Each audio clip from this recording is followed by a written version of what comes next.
빌립보서는 사도 바울이 로마 감옥에 갇혀 있으면서 빌립보 교회 성도들에게 보낸 편지 글입니다.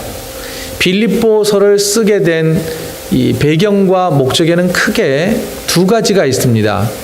첫째는 빌립보 교회의 문제들을 바로잡기 위한 권면의 메시지가 이 빌립보서에 들어 있습니다.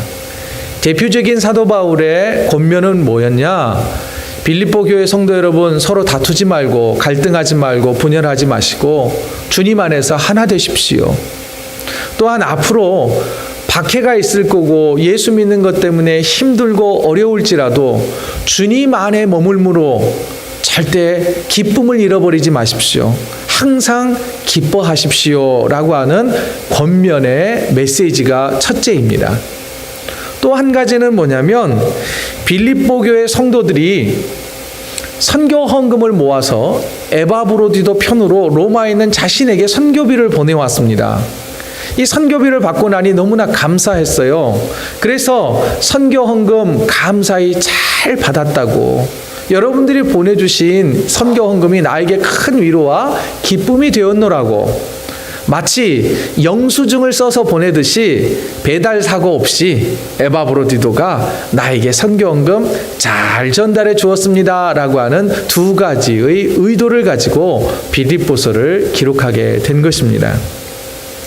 특별히 빌립보 교회는요, 이 개척 초기부터서 사도 바울을 물질적으로, 재정적으로 후원하는 아주 좋은 교회였습니다. 오늘 본문 15절을 한번 보시겠습니다. 15절을 보면 이제 선교 헌금에 대해서 감사의 마음을 전달하면서 사도 바울은 사도행전 16장과 17장에 있었던 일들을 회상합니다. 그는 이렇게 말해요. 빌립보 사람들아, 빌립보 교회 성도 여러분, 여러분들도 다 알듯이 이 빌립보 교회가 처음, 곧 복음이 처음 마게도냐 지역에 전파되었을 때에 내가 그곳에 빌립보 교회를 개척을 하고 여러분들과 함께 신앙생활 잘하고 있었는데 유대인들이 나를 박해함으로 인하여서 내가 어쩔 수 없이 빌립보 성을 떠나게 될 때 여러분들이 떠나는 나를 붙잡고 십시일반 모아서 선교 헌금을 전달해 주었던 것, 나는 아직도 기억하고 있습니다. 그때 일을 저는 절대 잃어버리지 않습니다 라고 하는 내용입니다. 그리고 16절을 보면 이제 빌립보를 떠나서 데살로니가에 내가 머물고 있을 때 이미 빌립보를 떠나왔음에도 불구하고 16절이에요. 데살로니가에 있을 때 성도 여러분들이 한 번이 아니라 두 번이나 선교 헌금을 보내주었던 그때 일을 나는 아직도 기억하고 내 마음 가운데 깊은 감사와 감동으로 간직하고 있습니다. 그런데 이번에도 또 나에게 선교 헌금을 보내오주니 너는 너무나 감사하고 기쁜 뿐입니다 라고 하는 편지를 보내고 있는 거예요. 자, 빌립보 교회는요, 바로 이 마게도니아 지역에서 사도 바울이 선교 활동을 할 때 재정적으로 후원했을 뿐만 아니라 이 이후에도 여러 번 사도 바울에 쓸 것을 공급해 주었던 교회였습니다. 그런데 사도 바울이 2차 전도여행 때 빌립보 교회를 개척을 했어요. 그리고 이후에 3차, 4차 전도여행을 계속합니다. 그런데 사도 바울이 가는 곳마다 유대인들이 방해하고 핍박하고 죽이려고 했기 때문에 오랫동안 머물러 있지 못하고 자꾸 이 지역으로 옮겨가면서 교회를 개척하고 선교하는 일들을 감당을 했었습니다. 빌립보 교회에서 멀어져 갈 때 얼마 동안은 사도 바울과 빌립보 교회가 계속해서 연락이 닿았던 것으로 여겨집니다. 하지만 이제 점차 세월이 지나고 먼 지역으로, 타 지역으로 선교 활동을 떠나자 사도 바울과 빌립보 교회가 한동안 연락이 끊겼던 것 같습니다. 그리고 나서 이제 빌립보 교회 성도들이 사도 바울의 소식을 언제 듣게 되었느냐면 로마 감옥에 갇혀서 2년여 동안 한 곳에 머물러 있자 이제 사도 바울이 로마 감옥에 갇혀 있답니다 라고 하는 소문이 이 아시아 지역 전역의 교회로 퍼져나간 거예요. 그래서 빌립보 교회 성도들도 그때서야 바울이 지금 로마 감옥에 갇혀서 아주 힘든 상황에 놓여 있다라고 하는 소식을 듣게 됩니다. 이 소식을 듣게 된 빌립보 교회는 다시금 성도들의 정성을 모아서 선교비를 마련합니다. 그런데 이번에는 선교 비만을 보내지 않고 빌립보 교회 성도들 가운데 신실한 에바브로디도라고 하는 이 사람을 직접 40일 거리에 떨어져 있는 이 로마로 보내서 사도 바울과 함께 옆에 있으면서 그를 돕도록 했던 것입니다. 그래서 이 에바브로디도가 선교 헌금을 가지고 왔고, 또한 자기 곁에서 오랜 동안 머무르면서 몸을 아끼지 않고 자신을 도와주었던 그것이 너무나도 기쁘고 감사했던 거예요. 그래서 10절 보십시오. 10절. 여러 해가 지나도록 빌립보 교회 성도들이 자신을 향하여 보내주는 지지와 격려와 사랑에 너무나 감사해서 이렇게 감사의 인사를 이어갑니다. 내가 주 안에서 크게 기뻐함은, 나의 기쁨이 너무 크다는 거예요. 그래서 사도 바울은 그냥 내게 기쁨이 아주 넘칩니다 이렇게 하면 될 것을 크게라고 하는 부사를 사용해서 자신의 기쁨을 좀 극대화시키고 있어요. 여기에서 크다라고 하는 헬라어는요, 메갈로스라고 하는 헬라어 단어를 씁니다. 여러분, 이거를요 쉽게 표현해 보자면, 내가 주 안에서 크게 기뻐하는데 나의 기쁨은 메가톤급 기쁨입니다, 이런 표현이에요. 메가라고 하는 단어가 들어가잖아요. 이 메가톤급, 너무나 기쁘다라고 하는 표현을 쓰고 있습니다. 그러면서 또 이렇게 말하죠. 너희가 나를 생각하던 것이 이제 싹이 났습니다. 늘 나를 후원해주고 나를 걱정하고 염려하고 중보기도 해주었던 것이 드디어 이제 결과가 맺어졌습니다. 끊어졌던 연락이 다시 닿았고 여러분들과 저와의 사랑을 다시 확인하게 되었습니다.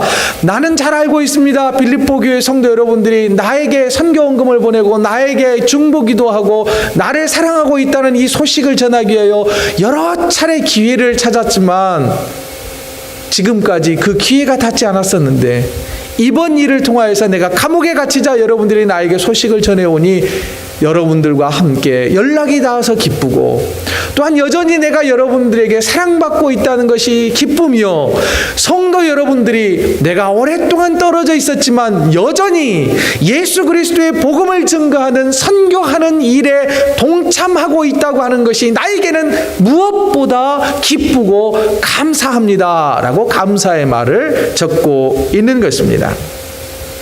여러분, 사도 바울 개인적으로 볼 때에도요, 혼자 음침한 그 감옥에 갇혀 있을 때 얼마나 쓸쓸하고 외로웠겠습니까? 당시 사도 바울은요, 나이가 지긋한 노년의 때이었습니다. 물론 그가 믿음 안에서 신실한 사람이긴 했겠지만 육신적으로는 피곤하고 고달픈 삶을 살고 있었단 말이죠. 그런 그때에 성도들이 사람을 보내오고 자신들의 정성을 십시일반 모아서 선교 헌금을 보내주었던 거예요. 그는 말합니다. 당신들이 보내준, 성도 여러분들이 보내준 그 선교 헌금 때문에 내가 더 이상 궁핍하지 않고 풍부해졌습니다 라고 고백을 해주고 있습니다. 그게 이제 18절에 그런 내용이 나와요. 저는 이 본문 10절을 곰곰이 묵상해 보면서요, 누가 떠올랐느냐면 선교의 열정을 품고 오지에 가서 헌신하고 있는 제 동기 목사님들을 생각해 보았습니다. 특별히 여러분, 저희 교회에서 지난 추수감사주일에 이 남아프리카 공화국의 워체스터 지역에 신발 보내기 운동을 했었죠. 그곳에 있는 제 동기 목사님이 있습니다. 저보다 나이는 훨씬 많아요. 그런데 간혹 페이스북을 통하여서 빈민가에 있는 수많은 사람들에게 이 피딩 사역, 이 밥 먹이는 사역을 하는데 몸이 막 으스러지듯 아프다는 거예요. 막 이 이가 다 썩어가지고 이 통증이 너무 심한데도 비가 부슬부슬 내리고, 거기는 지금 겨울입니다. 지금 겨울인데 화목 보일러 떼가면서 밥 만들어가지고 먹이는 사역을 하고 있는 그 모습을 볼 때 감동이 되더라는 거예요. 그럼 내가 어떻게 좀 도울 수 있을까? 내가 도울 수 있는 방법이 있다면 얼마나 좋을까? 또 우리가 지금 이제 릴루엣 원주민 선교를 준비하고 있지 않습니까? 사실 이번 원주민 선교할 때 저는 우리가 섬기고 있는 나나이모 이진호 선교사님한테 좀 서운함이 있었어요. 거기 가고 싶었는데 여의치 않은 거예요. 느낌 없고 오지 말라는 느낌이 들어가지고 제가 삐졌었어요. 그래서 마음속에 내년에 내가 선교헌금 보내나 봐라. 안 보내! 그런데 이 말씀을 묵상하면서 내가 회개 많이 했습니다.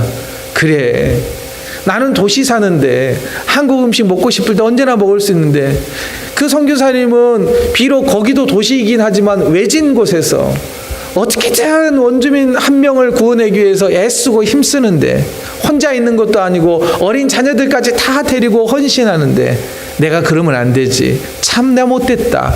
그리고 성경금 네가 보내냐? 하나님이 보내고 성도들이 보내는 것이지. 그러면서 생각했어요. 아 맞아. 보내야지. 끝까지 보내야지. 그 선교사님이 선교를 마무리할 때까지 우리 교회가 힘 닿는 데까지 도와야지. 또 주변에 이제 막 개척하는 선교사들, 또 목사님들과 저희 동기들, 한국이든 이 지역에서든 개척하는 목사님들 얼마나 힘들어요. 그 목사님들을 어떻게 하면 도울 수 있을까? 제가 물질은 많이 없으니까 그래도 뭐라도 정서적으로라도 좀 도울 수 있었으면, 또한 기도로 좀 도와야 되겠다라고 하는 그런 다짐을 해보게 되었습니다. 여러분, 선교하는 분들만 이런 도움이 필요할까요? 우리 주변을 돌아보십시오. 우리의 도움이 필요한 사람 꽤 많습니다. 우리의 물질이 뭐 크게 도움이 되지 않을 수도 있습니다. 하지만 우리의 도움은 필요 없지만 예수 그리스도의 위로와 예수 그리스도의 격려와 예수 그리스도의 싸매시고 고치시는 은혜가 필요 없는 사람이 어디 있냐는 말이에요.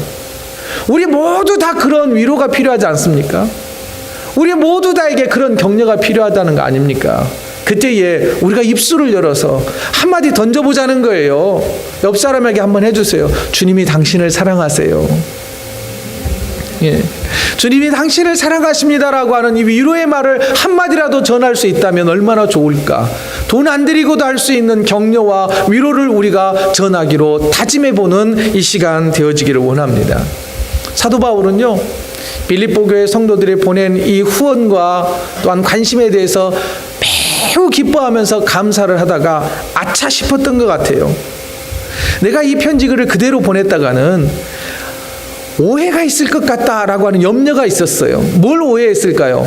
사도 바울이 가만히 있다가 선교 헌금 보내주니까 풍부해지고 이제 살만해져가지고 너무 기뻐서 우리의 이런 선교비 받아서 기쁜 거 아닐까라고 하는 오해를 할 것을 염려했던 것입니다. 그래서 사도 바울은 진심으로 감사하면서도 나의 기쁨은 주님 한 분만으로 충분히 만족합니다. 물론 여러분들이 보내준 선교헌금이 감사하고 기쁘고 무엇보다 고맙지만 나는 그것 없어도 주님만으로 자족할 수 있고 만족할 수 있다는 것을 좀 기억해 주시기를 부탁합니다 라고 하는 설명을 붙이고 있습니다. 그래서 사도 바울은요 11절에서 이렇게 표현을 해요. 내가 궁핍함을 은근히 성도들이 채워주길 기대하지 않았습니다. 17절에서는 에바브로디도가 가져온 그 선물, 선교 헌금을 은근히 기대하지도 바라지도 않았단 말입니다. 그런데 하나님께서 여러분들을 통하여서 공급해 주신 것입니다. 그러니 나는 감사할 뿐입니다 라고 말합니다. 그러면서 자신은 11절, 이제 강조점이 달라져요. 11절 다시 한번 우리가 읽어볼까요? 시작. 내가 궁핍함으로 말하는 것이 아니니라 어떠한 형편에든지 나는 자족하기를 배웠느니. 이 말을 풀어서 해석을 해보면 메시지라고 하는 성경을 보면 이렇게 해석을 해놓습니다. 사실 나는 개인적으로 무엇을 바라는 마음이 없습니다. 이제 나는 나의 형편이 어떠하든지 간에 정말로 만족하는 법을 제가 배웠습니다 라고 성도들에게 말합니다. 그러면서 이어지는 말은 그러면 내가 스스로 정말로 예수 그리스도 안에서 자족하고 만족할 수 있는 그 비결을 어떻게 배웠는지를 제가 지금부터 이야기할 테니까 잘 들어보십시오 라고 하는 거예요. 자, 그러면 사도 바울이 배웠다고 하는 그 자족이라는 단어는 어떤 의미일까요? 자족이라는 말을요 사전적으로 풀어보면 이런 거예요. 스스로 만족스러운 태도를 취하는 것. 영어로는 이렇게 해석을 했더라고요. self-sufficiency 이렇게 표현했습니다. 여러분 이건 뭐예요? 어떠한 상황과 조건과 환경 속에서도 나는 여전히 만족하며 살 수 있다라고 하는 것을 배웠다는 거예요. 배웠다는 거. 이어서 사도 바울은 자신이 그런 자족을 어떠한 상황 속에서 배웠는지를 설명을 하는데 12절입니다. 12절 다 같이 한번 읽어보죠. 시작. 나는 비천에 처할 줄도 알고 풍부에 처할 줄도 알아.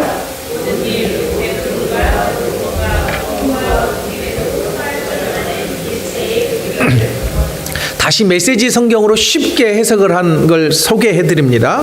나는 적은 것을 가지고도 많은 것을 가진 것처럼 행복하고 많은 것을 가지고도 적은 것을 가진 것처럼 또한 행복합니다. 나는 배부르거나 굶주리거나 많이 가졌거나 빈손이거나 행복하게 살 수 있는 비결을 찾았습니다. 라고 하는 고백을 하고 있습니다. 곧 다시 강조하는 건 뭐냐면 내가 넉넉하거나 아니면 아주 빈궁에 처해지거나 나는 주님 한 분만으로 만족하며 살 수 있음을 기억하십시오. 라고 하는 권면의 메시지입니다. 그런데 여러분, 사도 바울이 지금 처한 상황이 어떤 겁니까? 먹을 것조차 없어서 배고리를 하는 그런 상황입니다. 비천한 상태에 처해져 있었단 말이죠. 희망을 노래할 수 없는 그런 상황에 놓여 있었던 사도 바울이 나는 그런 상황에서도 스스로 만족함을 잃어버리지 않을 수 있습니다. 나는 그리고 스스로 자족하는 비결을 배웠습니다. 라고 말하는 거예요. 그러면서 여러분들도 그 비결을 배우십시오. 자족의 마음을 배우십시오. 라고 권면하고 있다는 것이에요. 자, 여러분, 그러나 우리의 현실은요, 끝을 알 수 없는 실패와 고난과 좌절 앞에서 자족할 수 있는 사람이 얼마나 될까요? 또 반대로요, 모든 것이 풍요롭습니다. 만족해요. 부족한 것이 없어요. 그러면서도 만족을 못하는 사람들이 꽤 있더라는 거예요. 어떤 분이 이렇게 질문을 하더라고요. 아주 빈궁할 때 자족하는 것과 모든 것이 다 완벽해서 풍요로울 때 자족하는 것, 어느 것이 더 어렵겠냐라고 질문을 한번 던져보래요. 여러분, 어느 것이 더 힘들 것 같습니까? 저는 풍요로운 것을 제가 경험을 못 해봐가지고 저는 어쨌든 궁핍한 것이 더 힘든 것 같아요. 그러나 여러분, 풍요로울 때 만족이 있을까요? 저보다 수십 배의 많은 연봉을 가진 분이 뭐라 그런지 아세요? 저한테 그러더라고요. 조금 더 벌었으면 좋겠대요. 저는 어찌라고? 조금 더 벌었으면 좋겠대요. 이 말은 뭐예요? 만족이 없는 거잖아요. 만족이. 자족이 없는 거예요. 예를 들어 볼까요? 렌트비 내는 게 아까워가지고 아유, 집 한 채만 좀 있으면 좋겠다. 그래서 집을 샀단 말이죠. 집을 사니까 이제 관리하는 게 힘들어 죽겠다는 거예요. 그때도 죽고 지금도 죽는 거예요. 매 한 가지 만족이 없는 거죠. 제가 최근에 자동차가 문제가 생겨서 새 차로 바꿨어요. 이 헌차 넘기고 새 차로 바꿨단 말입니다. 그런데 이게 문제가 없느냐? 아니에요. 뭔가 조금 소리 나면 뭔 새 차가 이래? 그러면서 또 나보다 더 좋은 차 타고 다니는 사람들 보면 은근 야, 이 정도 좋으면 저 차 타는 것은 더 좋겠네? 이런 괜한 은근 기대감이 생기더라는 말이죠. 여러분, 이웃과 비교하고요, 더 많은 것, 더 편한 것 누리기 위해서 우리는 사실상 자족을 모르고 살아갑니다. 만족이 없어요. 채워도 끝없이 계속 부어야 하는 밑빠진 독과 같은 삶을 살고 있지는 않은지요. 풍부를 누리다가요, 만일에 한순간에 그걸 잃어버렸다고 또 생각해 보시죠. 실패를 경험했을 때 여러분, 그때는요, 하나님도 안 보여요. 은혜는 고사하고 믿음도 내다 버리는 것이 우리 아닙니까? 그런데 사도 바울은 뭐라 그러냐면 그가 잘못해서 감옥에 갇힌 것도 아니고요, 복음 전하다가 선교하다가 온 열정을 다 바쳐서 목숨 바쳐서 주님 위해서 일했는데 감옥에 갇혔어요. 그러면 저와 여러분들은 뭐라고 표현할까요? 억울하다고 표현하지 않을까요? 그런데 그는 뭐라 그러냐면 그 상황 속에서도 나는 자족합니다, 나는 만족합니다, 나는 기쁩니다 라고 이야기하고 있다는 거예요. 어떻게 이런 자족의 마음을 배울 수 있었을까요? 어떻게 간직할 수 있었을까요? 어떻게 흔들리지 않을 수 있었을까요?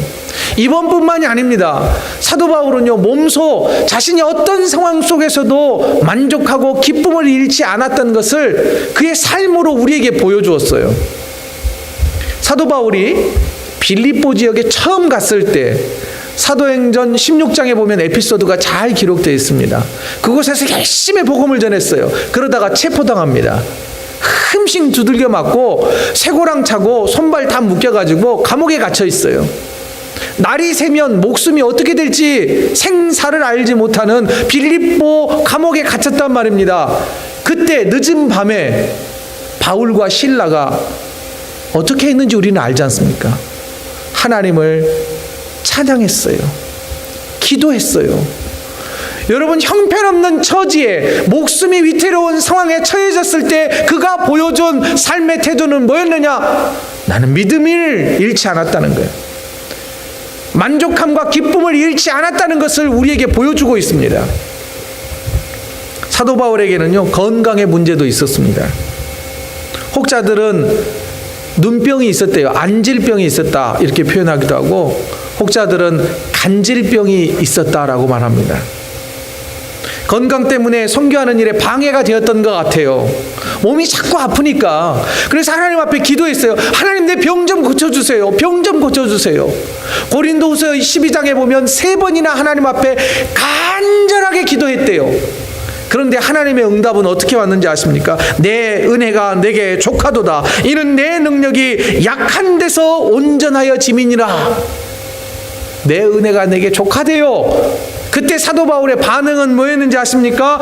그러므로 도리어 크게 기뻐하고 라고 성경은 말합니다.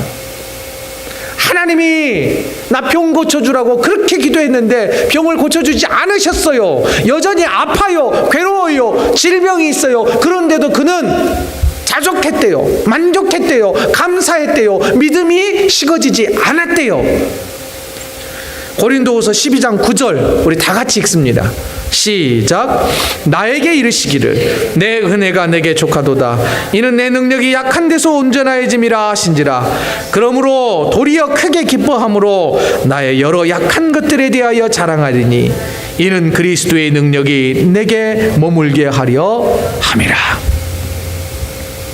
사도 바울이 우리에게 보여준 자족은 뭐냐면요, 당시 스토아 철학자들이 말하는 우리 내재적으로 가지고 있는, 모든 사람에게 본성적으로 가지고 있는 긍정적 마인드 또는 의지와 노력으로 자족에 이를 수 있다라고 가르치는 그런 자족이 아닙니다. 또 반대로 사도 바울이 우리에게 가르쳐주고 배우라라고 조언해주고 있는 자족은 뭐냐면, 내 힘과 능력으로는 할 수 없으니 다 포기해. 그냥 포기하고 숙명으로 받아들이고 어쩔 수 없어 라고 하면서 그대로 그냥 끌려 사는 아주 피동적이고 소극적인 그런 자족을 말하지 않습니다. 사도 바울이 우리에게 배우라라고 권면하고 있는 자족은 뭐냐면, 모든 방법이 다 막혔어요. 내가 할 수 있는 게 아무것도 없어요. 그럼에도 불구하고 포기하지 않는 거예요. 주저하지 않는 거예요. 실망하지 않는 거예요. 주님을 원망하지 않는 거예요. 그럼에도 그런 상황 속에서도 여전히 만족스러운 태도를 취할 수 있는 것을 배우라는 거예요. 주님 한 분만으로 나는 만족합니다라고 고백하라는 거예요. 고백할 수 있는 힘을 배양하라, 배우라라고 말씀하고 있습니다. 사도 바울도요, 우리와 같이 연약한 사람이었는데 어떻게 그런 능력을 가질 수가 있었을까요? 사도 바울이 자고 나니까, 부활하신 주님을 만나고 나니까 이런 능력이, 이런 만족감이 막 넘쳐났을까요? 자동적으로? 전혀 그렇지 않습니다. 2번이나 사도 바울은 뭐라 그러냐면 배우래요. 배우는 것은요, 오랜 기간이 필요합니다. 배울 때는요, 힘들어요. 힘들게 배웠다는 거예요. 사도 바울은 지금 예수님을 저 다메섹 도상에서 만난 이후로 지금 감옥에 갇혀 있는 지금 이 상황까지 평생을 거쳐서 내가 자족하기를 배우고 또 배우고 또 배우고 배워왔다는 거예요. 이 배움에 여러분들도 동참하라 라고 하는 것입니다. 그러면서 이제 결론적으로 말하기를, 그 자족함을 유지할 수 있는 비결을 어디에서 내가 얻었냐, 그것을 알고 싶다면 내가 말할 테니까 잘 들으라는 거예요. 13절이에요. 13절 같이 읽습니다. 시작. 한 번 더요. 내게 능력 주시는 자 안에서 내가 모든 것을 할 수 있느니라. 이 말을 우리가 굉장히 오해하는 경우가 많습니다. 문맥과 상관없이 이것만 딱 때려서 집에 붙여놓는 경우가 많아요. 주님이 함께하면 난 모든 걸 할 수 있지. 그렇지, 나는 긍정적 마인드로 세상을 살아갈 수 있어. 그래, 거울을 바라보면서 너는 하나님의 자녀야, 하나님이 힘 주시면 이 모든 문제를 해결할 수 있단다 라고 막 불어넣어라, 자존감을 불어넣어라, 이런 말씀이 아니에요. 이 말씀은 뭐냐면요, 모든 것을 할 수 있다는 것은 뭐냐면 빈궁에 처했을 때나 풍부에 처했을 때나 모든 그 어떤 상황 속에서도 나는 만족할 수 있는 능력을 주님으로부터 공급받는다라는 말이에요. 나는 만족을 못해요. 우리는 본리 아담의 본성을 가지고 있기 때문에 자족이라는 것을 실천할 수가 없는 존재예요. 그러나 주님이 주시는 은혜로, 주님이 주시는 믿음으로, 주님이 주시는 능력으로 자족의 삶을 살 수 있게 된다는 거예요. 그런 의미에서 볼 때 사도 바울이 우리에게 배우라라고 말하는 이 자족은요, self-sufficient가 아니라 Jesus sufficient예요. 이 말은 뭐냐면 내가 이 자족을 누릴 수 있는 게 아니에요. 주님이 나에게 자족함을 주셔야만 그 능력 가지고 자족을 유지할 수 있다라고 하는 것을 기억하시기 바랍니다. 이어서 사도 바울은 이런 자족을 유지하는 것은 가만히 있어서 되지 않는다라고 다시 한번 강조해요. 배우라라고 강조하고 있습니다. 자, 그러면 사도 바울은 평생 배움을 통해 이 자족의 비결을 배워가야 할 우리들에게 그러면 어떤 삶의 태도가 필요한가를 제시해 줍니다. 특별히 이 마틴 로이드 존스 목사님의 책을 좀 인용하면서 몇 가지를 제시해 드리도록 하겠습니다. 첫째는요, 형편과 상황에 집중하지 말고 자족을 배우게 하시는 하나님의 계획에 순종하라는 거예요. 여러분, 궁핍 가운데서도 배움의 기회로 삼으라는 거예요. 풍부함에 있어서도 자족을 배울 수 있는 기회로 삼으라는 거예요. 여러분, 배움을 잘 실천했던 사람 가운데 요셉이 있습니다. 요셉 아버지 사랑 많이 받았던 사람 아닙니까? 그런데 꿈 한 번 잘못 꿔가지고 형들에게 시기 질투받아서 애굽으로 종으로 팔립니다. 억울한 누명 쓰고 감옥에 갇히잖아요. 그때 요셉이 보여준 태도는 뭐였느냐면요, 자기에게 맡겨진 일들을 묵묵히 잘 감당하면서 배움의 기회로 삼았습니다.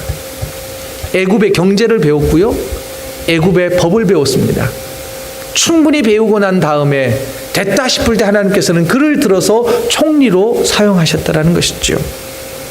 여러분, 배움은요, 고난이 따릅니다. 힘듦이 따릅니다. 여러분, 우리가 하나님께서 우리를 의도적으로 배움의 자리에 집어넣어 놓으셨다면 그곳에서 무언가 배우고 나와야 하는 것입니다. 의도치 않게 저도 이 캐나다로 오게 되었죠. 4년여 동안 이곳에 있으면서 노동하면서 많은 것을 배웠습니다. 저는 일하고 싶지는 않았습니다. 일하면서도 내가 왜 일하고 있지라고 하는 이 딜레마에 항상 빠져 있었습니다. 그러나 나중에 깨닫게 된 것은 이 힘든 노동을 하면서 성도들의 삶을 이해하라라고 하는, 경험해보라라고 하는 하나님의 레슨이었다고 하는 것을 깨달았습니다. 여지까지는 성도들의 삶을 피상적으로 알았다면 이제 몸으로 직접 체험하면서 성도들의 삶이 얼마나 척박하고 얼마나 치열하게 사는지 네가 알아야지 라고 하는 하나님의 레슨이라는 것을 깨닫게 되었습니다. 여러분, 하나님이 우리를 고난 가운데 아무 의도 없이 막 처박아 놓지 않습니다. 그곳에서도 배울 게 있다는 거예요. 그곳에서도 기쁨을 찾을 수가 있고요, 그곳에도 하나님이 주시는 자족함이 있다고 하는 사실을 기억하십시오. 두 번째는요, 참된 자족을 유지하기 위해서는요, 어떤 형편과 상황 속에서도 변하지 않는 만족을 주시는 주님과 가까이 있어야 된다는 거예요. 주님과 가까이 있지 않을 때 우리는 세상에 눈을 돌립니다. 남과 비교하게 돼요.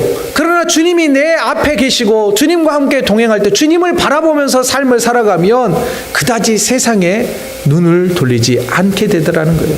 주님과 가까우면 가까울수록 우리는 더 영적인 자족함을 누릴 수 있게 된다는 것 기억하십시오.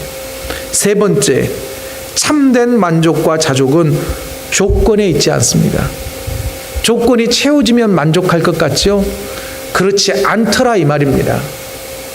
채워져도 만족을 모르는 사람은 또 다른 궁핍 가운데 살아가요. 작은 것 가운데 만족을 느끼고 감사를 고백하는 사람들은요, 큰 것이 있어도 교만하지 않고 감사하게 되더라는 것입니다. 주님, 내가 이것 가지고도 감사하게 하여 주옵소서라고 날마다 기도해야 할 것입니다. 그리고 사도 바울이 빌립보서를 통하여서 계속 강조하고 있는 큰 주제를 우리가 기억하기를 원합니다. 그건 무엇냐? 주님 안에 머물러 있으십시오. 주님 안에 머물러 있을 때 우리의 삶은 행복합니다. 주님과 함께함으로 항상 기쁨을 유지하십시오. 이 큰 주제를 우리가 생각하며 살아가기를 원합니다. 한 걸음 더 나아가 세상의 기쁨보다 주님 안에서 누리는 기쁨이 더 행복하다는 것 잊어버리셔서는 안 됩니다. 우리가 비록 이 땅을 딛고 살아가지만 하늘 소망을 품고 이 땅을 하나님 나라처럼 살아가야 되는 거 아니겠습니까? 그리고 장차 우리가 소망하는 하나님의 나라를 너끈히 들어가는 저와 여러분의 삶이 되어야 할 것입니다. 사람을 보며 세상을 볼 때 만족함이 없었네 라고 하는 찬양이 우리의 찬양이 되어지기를 원합니다. 오직 주만 바라보며 주님 안에 거할 때 세상이 주는 것과 다른 만족과 자족과 은혜가 넘치게 될 것입니다. 저와 여러분이 우리 스스로 만족을 추구하지 아니하고 주님 주시는 만족에 거하는 저와 여러분의 삶이 되시기를 주의 이름으로 축원드립니다.